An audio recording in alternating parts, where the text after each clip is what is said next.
Well, this morning's Transparency Tracker, a group digging into government spending, is focusing on federal grant recipients in Portland. Adam Andrzejewski, the CEO and founder of Open the Books, joins us now live with a breakdown. And Adam, what did you find? Well, thank you, Jeff. We found that $204 million flowed into the agencies, entities, businesses, nonprofits of entities located with an address in Portland.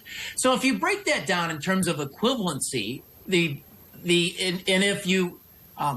would be the equivalent if every man, woman, and child within Portland received a $3,000 check. So if you didn't fund the city, if you didn't fund housing, if you didn't fund rail, transport, things like that, if you just cut a check to people, the equivalent amount would be $3,000. So it's a lot of money. If you take that up against cities nearby, for instance, if you lived in Westbrook, you'd get $11. If you lived in Lewiston, you'd get $344. In Auburn, you'd get a check for less than $200. So the federal funding into the agencies and entities within Portland is super strong. Well, if you're a citizen of Portland and maybe the surrounding areas in the greater Portland area, why should you care about this?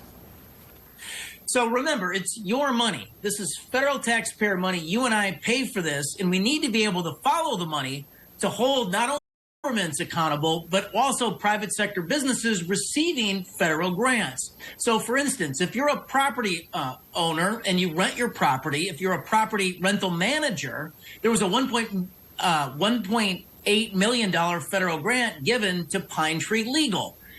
Pine Tree Legal helps low-income people. That can have a definite public purpose. But this grant was specific. It was to help eviction protection assistance.